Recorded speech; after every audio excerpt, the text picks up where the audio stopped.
سلام دوستان، به کانال آینده روشن خوش آمدید.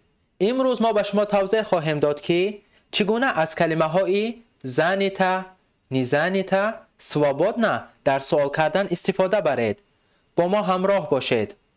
دوستان عزیز، ما در زبان روسی یک کلمه به نام زنیتا و کلمه دوم به نام سوابودنا داریم که زنیتا به معنای اشغال بودن، مشغول بودن می باشد و سوابودنا یعنی خالی بودن.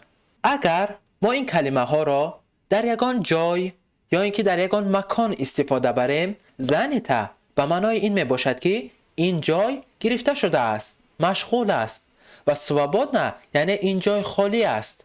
و اکنون ما این را در مثال ها به شما شرح خواهیم داد. دوستان عزیز، اول جایی که شما می توانید از این کلمه ها استفاده برید این می باشد که به عنوان مثال شما به آشخانه می روید و می خواهید بپرسید که این جای خالی است یا نه، جایی که شما می خواهید در آنجا بنشینید. و اول سوالی که می پرسید این می باشد که ایتت ستال زنید، ایتت ستال زنید، این ستال گرفته شده است. و دوم سوالی که شما می توانید بپرسید این می باشد که ایتت ستال نزنید، ایتت ستال نزنید. دوستان عزیز، شما فقط در یکی از این جمله ها کلمه نه گذاشتید، ولی از جهت فهم هر دوی آنها یک معنا دارد. دوستان عزیز، سیوم سوالی که ما داده می توانیم این می باشد که ایتت ستال سوابودن، ایتت ستال سوابودن، این ستال خالی است. دوستان عزیز، و باز یک مثال دیگر، اگر ما در اتوبوس یا در پارک باشیم و بخواهیم بپرسیم که این جای خالی است، ما میگوییم زده سوابودنا، زده سوابودنا، این جای خالی است.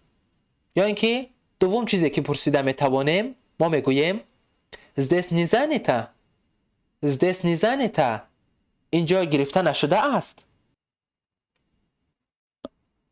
دوستان عزیز، اگر آن جای خالی نباشد اول جوابی که به شما میدهند این می باشد زدس زنیتا، زدس زنیتا، این جای گرفته شده است. و دوم جوابی که شما شنیده می توانید این می باشد که تنها به شما می گویند زنیتا، زنیتا یعنی گرفته شده است به کلمه زدس، تنها به شما جواب می دهند که زنیتا. دوستان عزیز، یک جای دیگری که ما این کلمه را زیاد استفاده می بریم و کم شرم‌آور می باشد این رفتن به حاجتخانه می باشد که ما وقتی در را می زنیم سوال می دهیم زده زنیتا، زده زنیتا، این جای گرفته شده است یعنی کسی در آن داخل هست، می پرسیم. و در جواب ما می توانیم اگر ما در درون باشیم و از ما سوال کنند اول جوابی که ما داده می توانیم این می باشد که زدس زنیتا، زدس زنیتا، این جای گرفته شده است یعنی ما در درون هستیم، این درون مشغول است. یا دوم جوابی که ما به طرف مقابل داده می توانیم این می باشد که تنها از کلمه زنیتا استفاده می بریم.